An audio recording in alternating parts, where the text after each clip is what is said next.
Hi, I'm Dwayne Brown. Tonight on KPBS Evening Edition, the man who accused Carl DeMaio of sexual harassment arrested on charges of assaulting his own mother.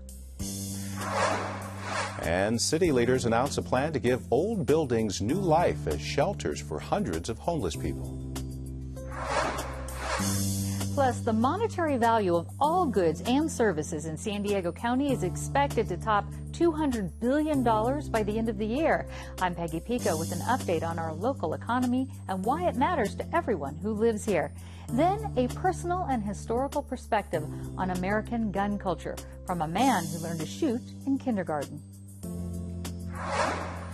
And we'll tell you about a San Diego group helping young people with mental illness build relationships and have fun. KPBS Evening Edition starts right now.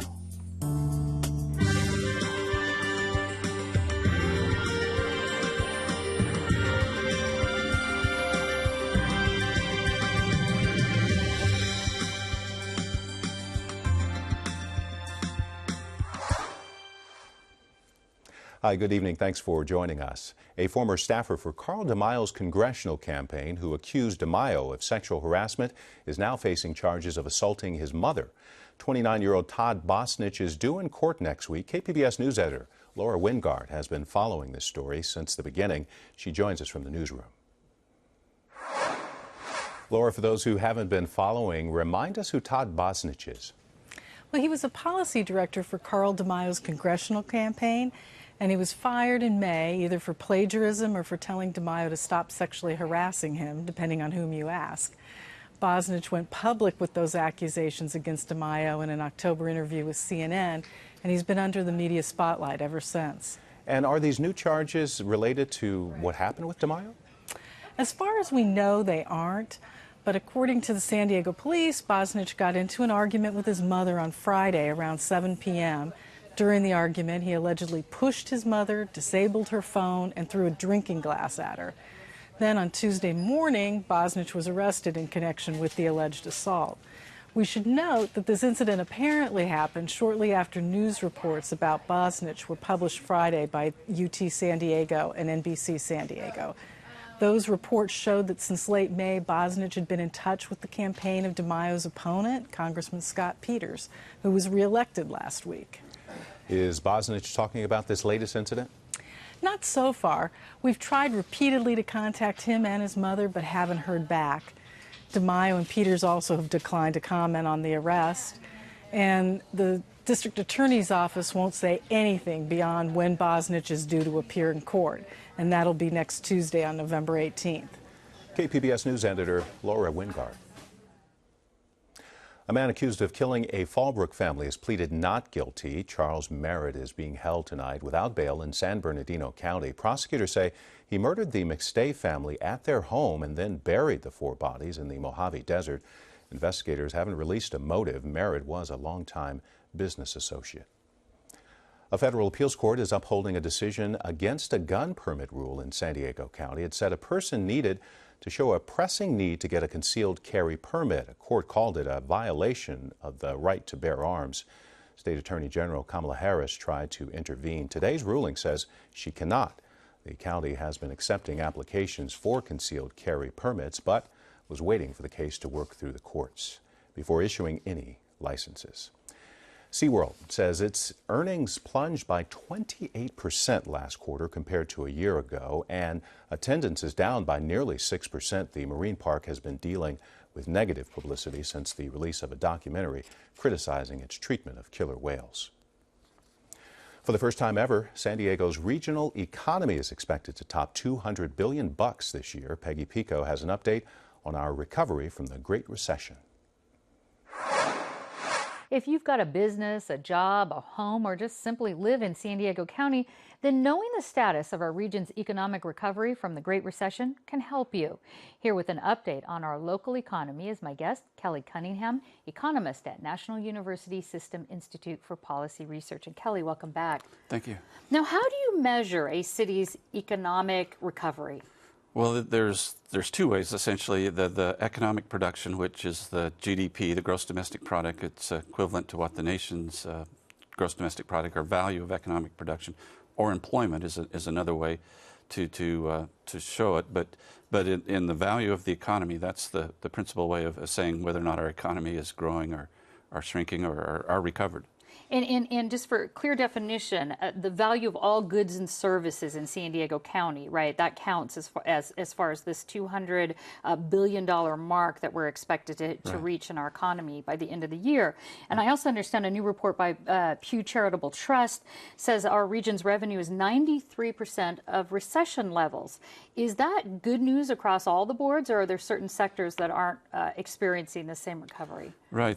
Well, Pew is referring to the government revenues, and that reflects the economy, but it sort of lags. It takes a while for, when an economy turns up or down, it takes a while for government revenues and tax collections to catch up to it. And so that's where that's at, or what they were measuring. But with our overall economy growing, then yes, the government revenues should, tax collections should start increasing, and are actually in the last few years. But there's some sectors that aren't quite feeling the same growth as others. Right. Correct? Well, that's on the surface. Our economy has recovered more value of economic production than we've ever recorded. It's quite a significant signpost, I think, to go over $200 billion. But there's not all sectors of the economy have recovered, and there's some that are lagging, and that includes construction, which is still kind of in recessionary levels. It's improving recent years, but it still has a long ways to go. Why is it important for your average everyday citizen to understand where we stand as far as our economy here in San Diego?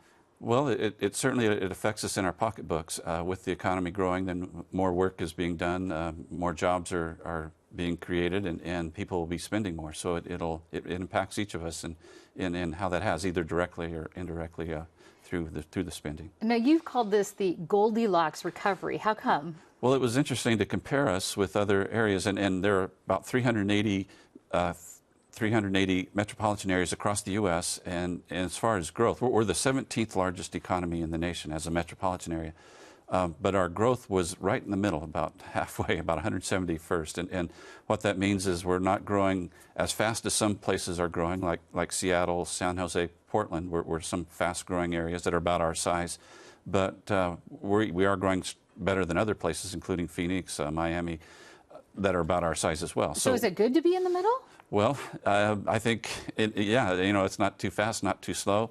In some ways, and so that's probably not a bad thing. And we're about, we're equal to what the rest of the nation is doing on average. So, well, coming back to San Diego, the housing prices in particular here, we see them. They're on the rise. They're climbing a little bit. Right. So does that mean we'll get more revenue from property taxes? Will that help boost our economy, or not necessarily? Well, it'll certainly help government revenues, and assessed valuations, and it takes a while for all that to kind of ripple through. But that'll certainly help the government, which then can spend more money on roads and library hours, and help in that regard. Improving, actually, real estate is a big part of San Diego's economy. It's the buying and selling and leasing of real estate, and with that improving, that certainly gets more money circulating, and that helps the economy grow. Do you think that city leaders or county leaders and even everyday citizens have learned anything from this housing market burst and also the Great Recession? Yeah, I certainly hope so. I think they have to realize you can't always count on things growing 10% a year. I mean, that revenues would be growing that fast. And for a while, they kind of did that. So when you're going out and making a budget, you have to kind of realize that things don't always increase. And so you have to be a little more reasonable on your budget projections and revenue income. And so, yeah, I hope so. I hope, as our government leaders have learned something from this recession. We will have to end on this. If you had to say one thing, do you think how long it would take till we get a full recovery? Will we get a full recovery? Well, technically, we have gotten a full recovery. We are now at most economic productivity that we've ever experienced.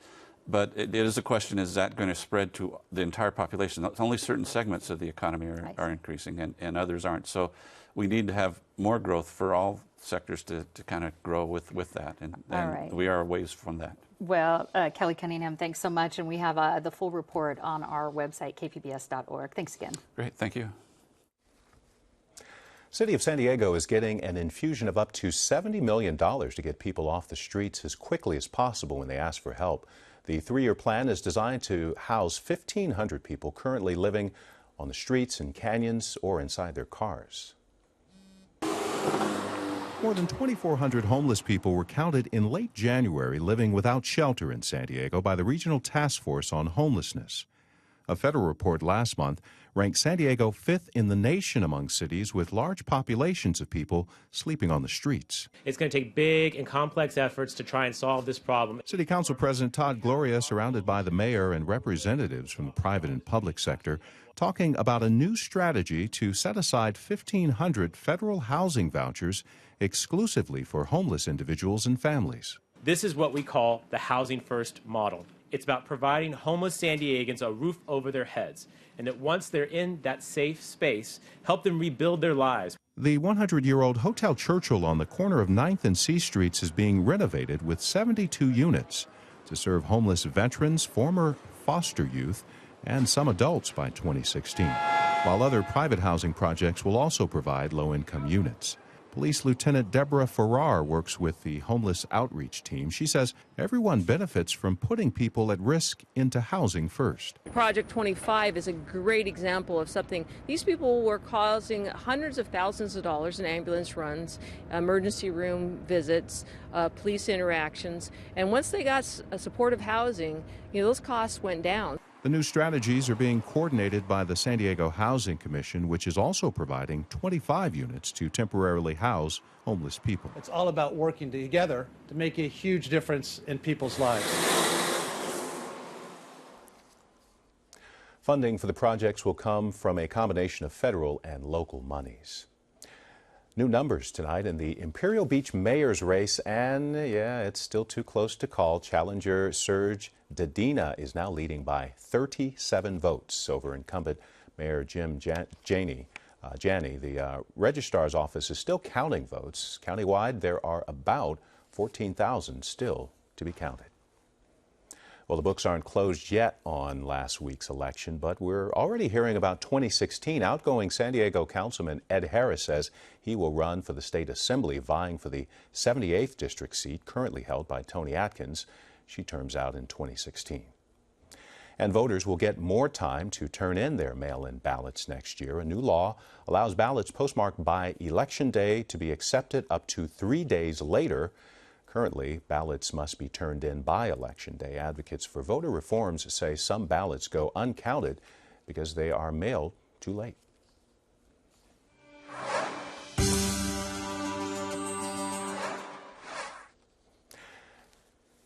County Health Agency says cancer is now the leading cause of death in the region, killing nearly 5,000 people a year. Heart disease comes in second for San Diego. Health officials list 4 major causes for both diseases: poor nutrition, not exercising, smoking, and substance abuse. The National Institute of Mental Health says about 1 in 5 young adults struggles with mental illness. Some isolate themselves from others, making the situation worse. KPBS health reporter Kenny Goldberg tells us about a San Diego group helping these young adults build relationships and have fun.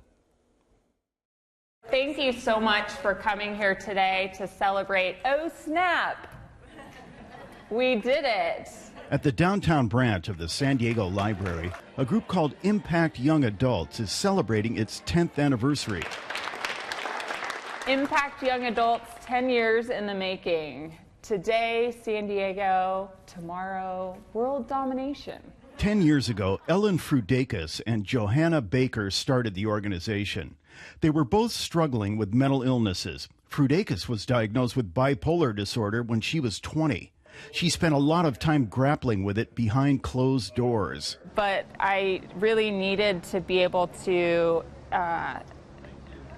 connect with other people like myself to remind me that I was bigger and more than the diagnosis. Baker was knocked down by major depression. She lost her career as a music teacher and her social circle. I needed people in my life where I would feel accepted and feel like I belonged. Baker and Frudakis felt that life had to be more than visits to the psychiatrist and sitting at home alone. They wanted to have fun with people their own age. So starting in 2005, they organized weekly social events like rock climbing, ice skating, and going out to the movies. Since then, Impact has hosted more than 500 get-togethers and community events. There are some other social programs run by mental health agencies, but Impact is the only one in California run by young adults.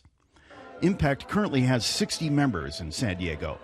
Members must be between 18 and 35, have a mental illness, and be involved in some form of treatment or other effort to improve their health. When he was in college back east in 2009, Mike Robertson's life was derailed by schizophrenia. He started treatment in San Diego and heard about Impact. Yeah, it's really difficult to find people like me when not in the hospital, you know. And then finding Impact was just great. I really fit in with everybody. Robertson has to take some pretty heavy medication to control his condition. It helps him lead a normal life. He considers Impact to be just as important. I love sharing my passions with other people. I love getting to share fishing, surfing with people, and it just makes me feel good. Baker says helping members feel good is one of the goals of Impact. She doesn't deny that mental illness can be debilitating and tough to manage, but Baker contends it doesn't have to be someone's defining characteristic. It's just a piece of who you are, and that it's not meant to be this limitation that prevents you from doing all the things you might ever have wanted to do. Ellen Frudakis is proud of what Impact has done in its first 10 years. She'd like to see groups like it spring up in other parts of the country. Frudakis says when you have a mental illness, one thing's for sure. Being isolated is the worst thing of all. When you stay isolated, you don't find resources, you don't find a way out. And so I would love for more young people across the country to be able to find what we've found and have the joy and the experience with their peers that we've been able to have. More than 12 million young adults in the U.S. have some form of mental illness.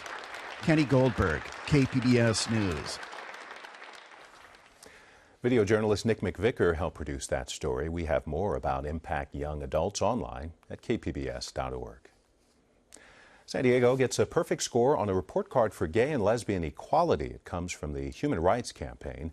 San Diego was one of 38 cities to get 100 points in the group's study, covering topics ranging from laws to recognition of same-sex relationships.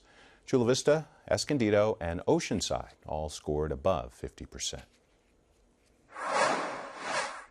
Gas prices still dropping, and the Federal Energy Department says they'll go even lower. They're predicting a nationwide average price of less than $3 a gallon next year. If they're right, it could mean more than $60 billion in savings for consumers. Economists say lower gas prices are like a tax cut, leaving more money for people to spend on other things. By the way, GasBuddy.com says the lowest price in San Diego County right now, $2.87 a gallon.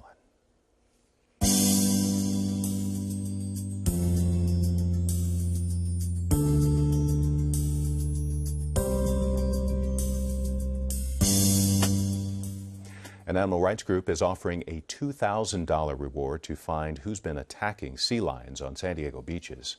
A sea lion died last month after being hooked by a fisherman's gaff.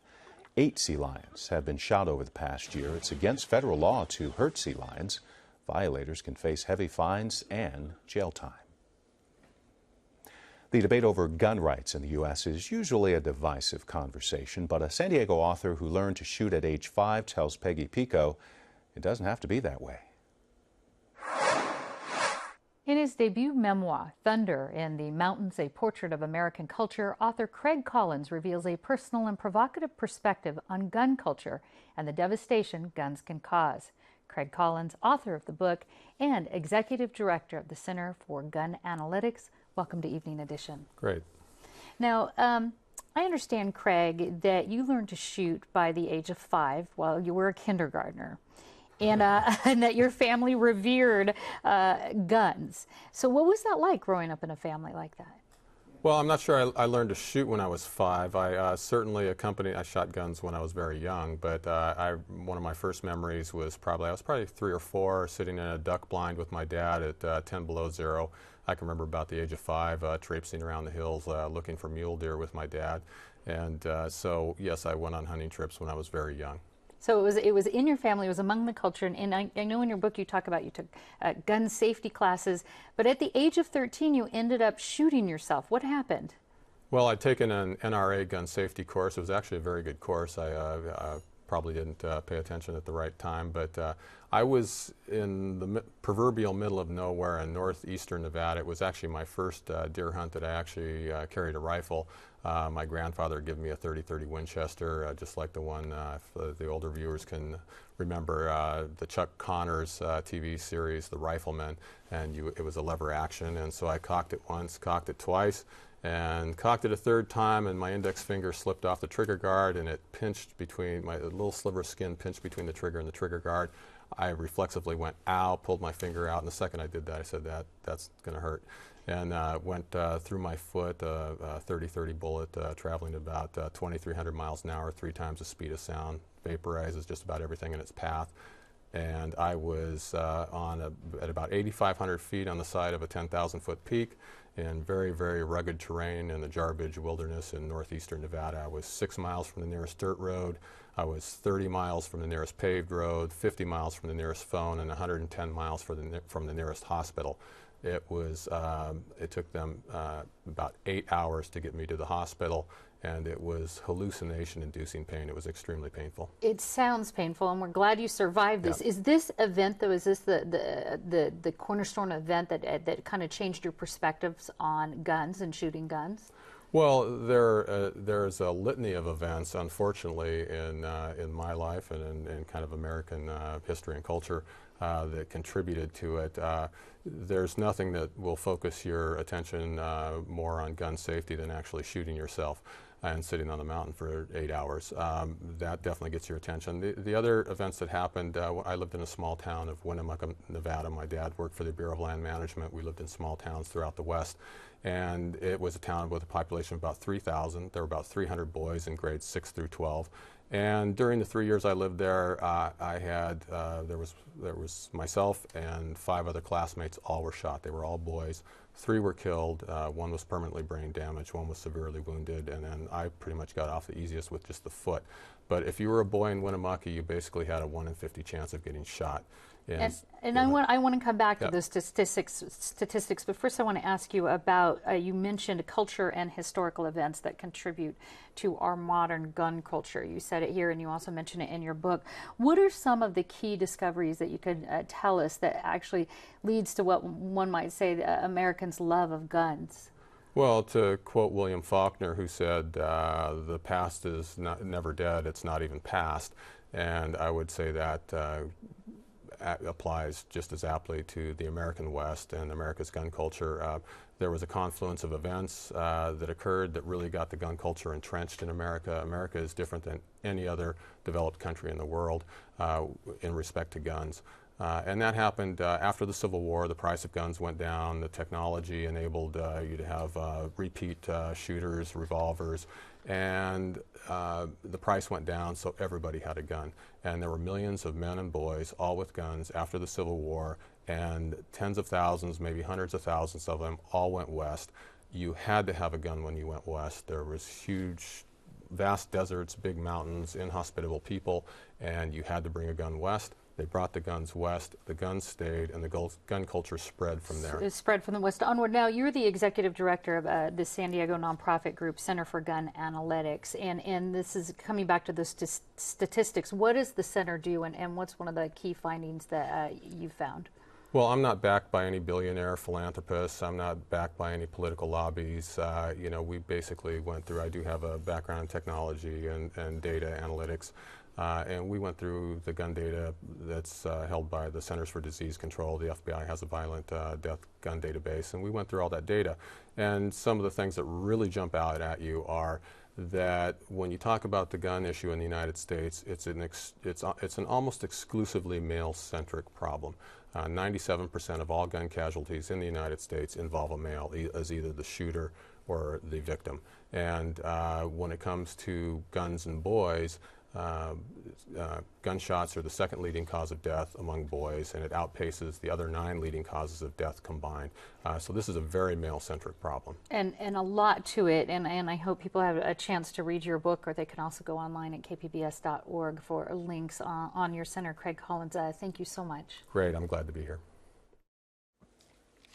There's a new monument to wounded warriors at Camp Pendleton in the North County. The sculpture was dedicated today, part of the ongoing remembrance of the 10th anniversary of the Battle of Fallujah. It's based on a photo of two Marines carrying an injured sergeant out of a house. The sculptor is himself a Vietnam vet whose son was killed in Iraq a decade ago. Judy Woodruff on the next NewsHour, protecting the home of the last of the mountain gorillas in the Congo. That's Wednesday on the PBS NewsHour.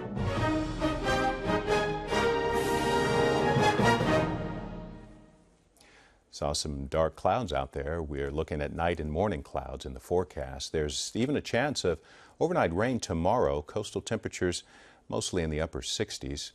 Inland valleys may see some drizzle as well tomorrow morning. Upper 60s dayside to low 70s. As for the mountains, upper 50s to low 60s with temperatures there dropping back into the 40s at night. Low 80s in the desert areas with a mix of sun and clouds over the next few days. Of course, you can find tonight's stories on our website, kpbs.org/evening edition. Thanks for joining us. Have a great night.